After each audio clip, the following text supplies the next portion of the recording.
NCERT का chapter triangle unit 6 example 1. If a line intersects side AB and AC of triangle ABC at T and E respectively is parallel to BC, prove that AD upon AB equals to AE upon EC. कह रहा है एक line triangle ABC में जो AB और AC को point D और E पे कट कर रहा है. तो एक लाइन ली हमने DE जो AB को D पे और AC को E पे कट कर रहा है और DE पैरेलल है BC के. तो हमने प्रूफ करना है कि AD upon AB AE upon AC के हो. ठीक है, तो गिवन आ गया ABC be a triangle in which DE parallel BC. To prove AD upon AB equals to AE upon AC.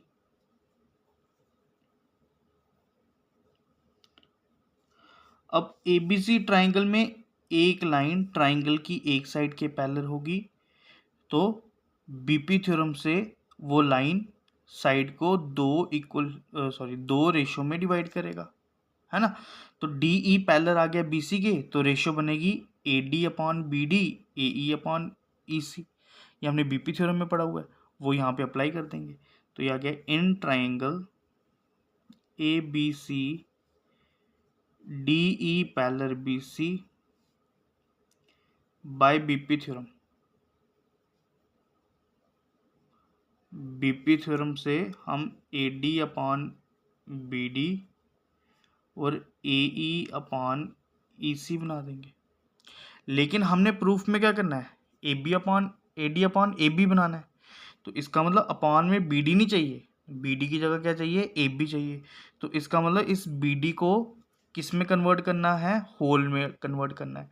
तो जब पार्ट को होल में कन्वर्ट करना है तो एडिंग 1 किया जाता है. तो एडिंग 1 करने से पहले क्या करेंगे, हम रेसिप्रोकल कर देंगे. Taking reciprocal. अब रेसिप्रोकल क्यों करेंगे,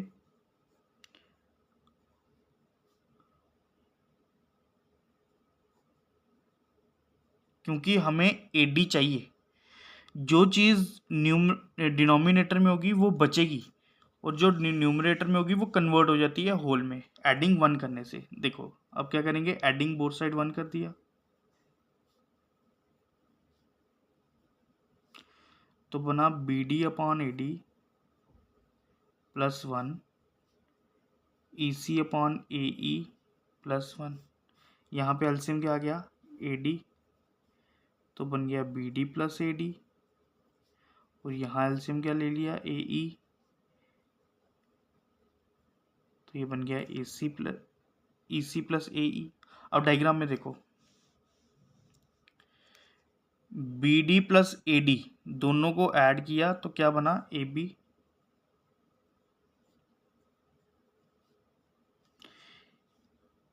EC प्लस AE तो क्या बन गया, AC.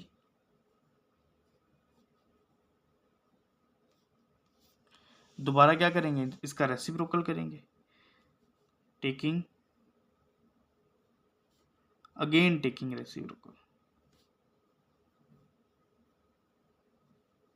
तो बन गया AD अपॉन AB और यहाँ से AE अपॉन AC. तो यही हमने प्रूफ करना था, ये चीज़ प्रूफ हो गई.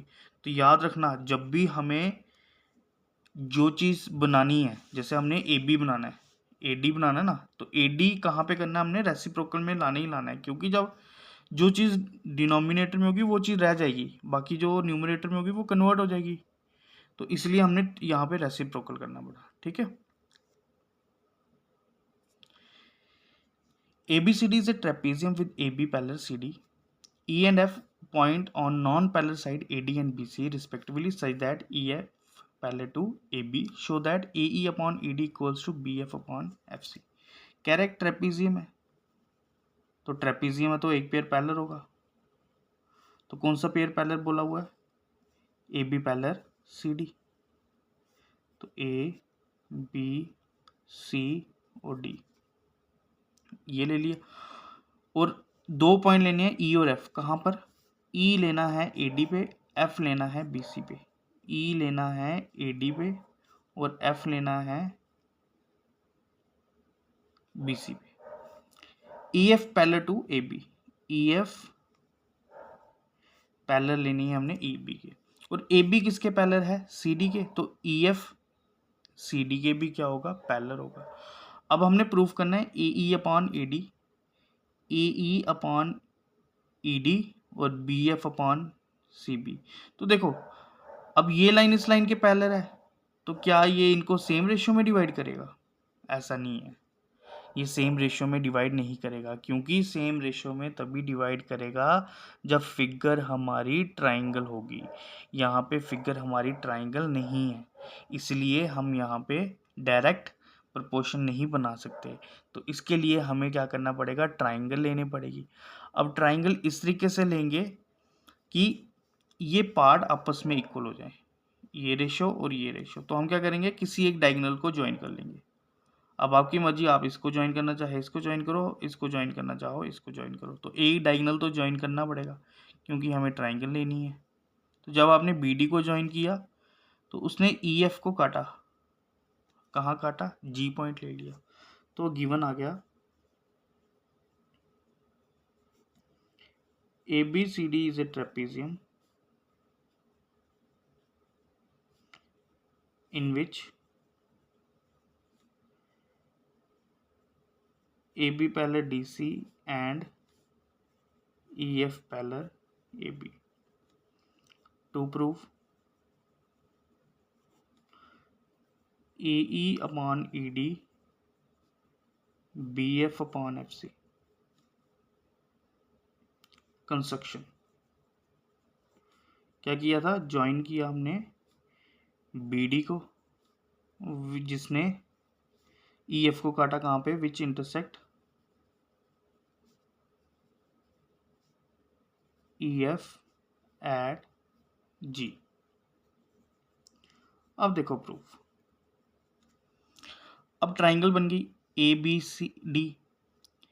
अगर ई एफ पूरी लाइन ए बी के पैरेलल है तो ई जी भी पैरेलल होगी ए बी की, क्योंकि पार्ट्स ऑफ पैरेलल लाइन है ना। अगर पूरी लाइन पैरेलल है तो उसके पार्ट्स भी क्या होंगे? पैरेलल होंगे।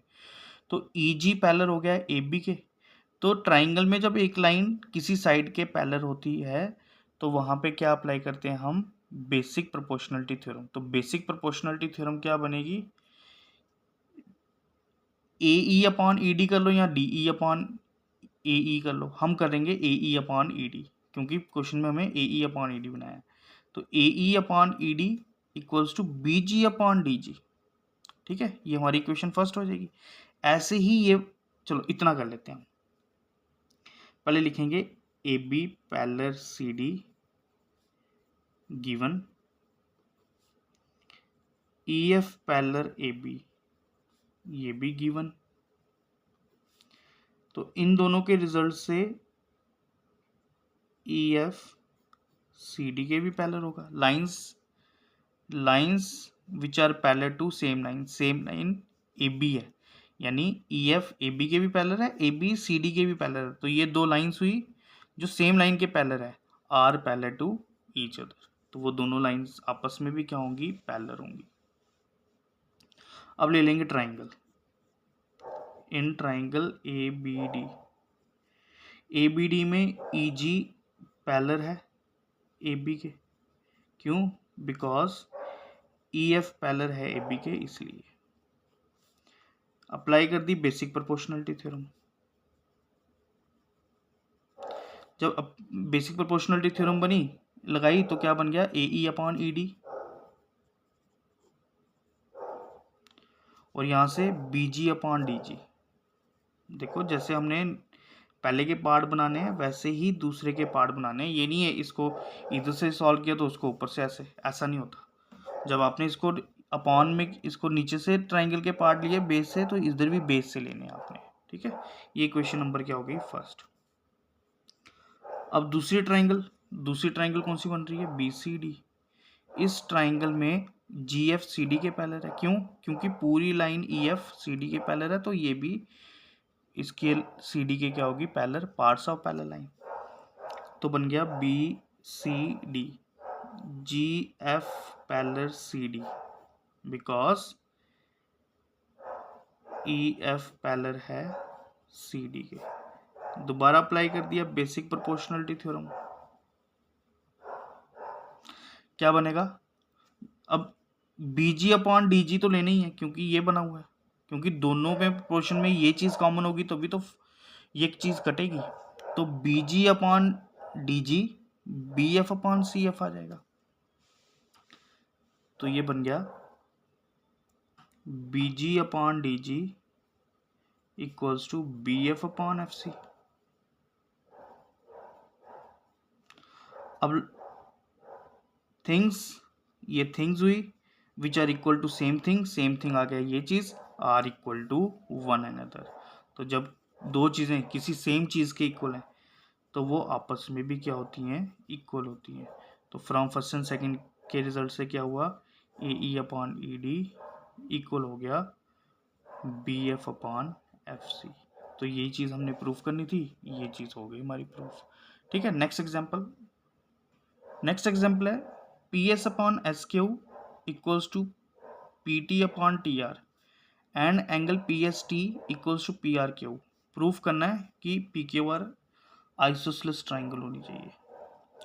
तो आइसोसेलेस ट्राइंगल के लिए हमें दो साइड इक्वल प्रूफ करनी पड़ेंगी। तो PQR ट्राइंगल ले ली,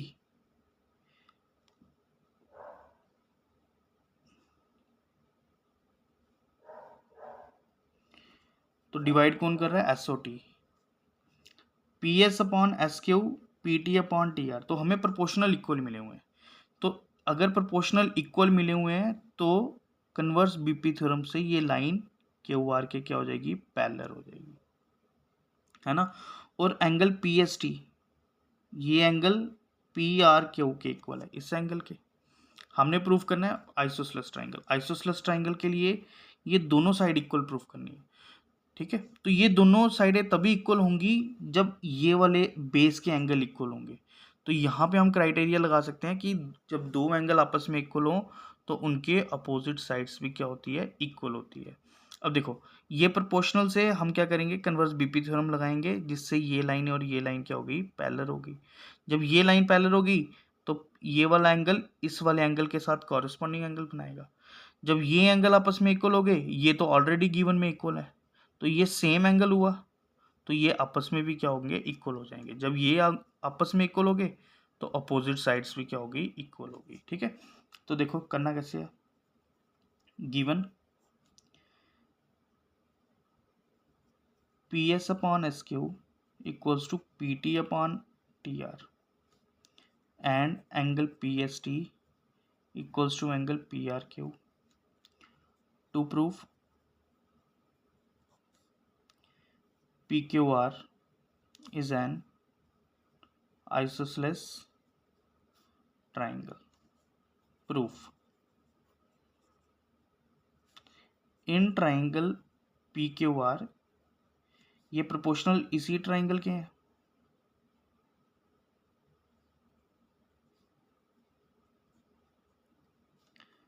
गिवन में अप्लाई किया कन्वर्स BP थ्योरम, तो क्या हुआ, ST पैरेलल हो गया QR के, तो इसको एंगल 1 दे देते हैं। तो एंगल 1 एंगल Q के इक्वल हो गया, क्यों, कॉरेस्पॉन्डिंग एंगल। और एंगल 1 किसके इक्वल है, एंगल R के। गिवन में इन दोनों के रिजल्ट से क्या हुआ, ये सेम एंगल बना, तो ये भी एंगल आपस में क्या हो जाएंगे, इक्वल हो जाएंगे। जब ये एंगल आपस में इक्वल हो गए तो एंगल क्यू के सामने वाली साइड कौन सी है, PR, और एंगल R के सामने वाली साइड कौन सी है, PQ। तो ये इक्वल हो जाएंगी किससे, थ्योरम से। कौन सी theorem, side opposite to equal angle of a triangle are equal. ये होगी हमारी एग्जाम्पल 3। नेक्स्ट एग्जाम्पल है P Q parallel R S. तो अगर P Q parallel R S है तो क्यू आर बना ट्रांसवर्सल। तो ट्रांसवर्सल में ये कौन से एंगल बने? अल्टरनेट इंटीरियर एंगल, है ना। ऐसे ही ये लाइन और ये लाइन पैरेलल है, लेकिन अब हमने ट्रांसवर्सल ले लिया पी एस, तो जेड बना ये वाली शेप। तो ये कौन से एंगल बन गए? Alternate interior angle. हमने क्या प्रूफ करना है? ट्राइंगल पी ओ क्यू, ये वाली ट्राइंगल आर ओ एस के क्या होनी चाहिए? सिमिलर होनी चाहिए।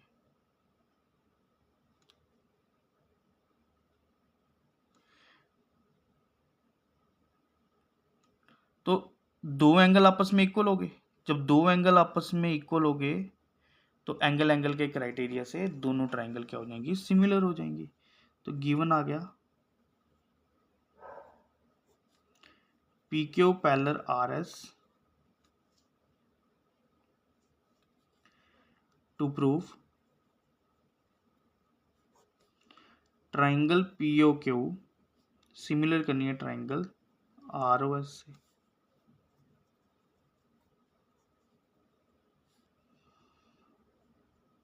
अगर एंगल एंगल एंगल से करनी है तो ये वर्टिकली अपोजिट एंगल हो जाएंगे। अब आप कोई भी दो ले सकते हैं, क्योंकि हम दो से करते आए हैं तो दो ही एंगल से हम सिमिलर करेंगे। Triangle P O Q and triangle R O S.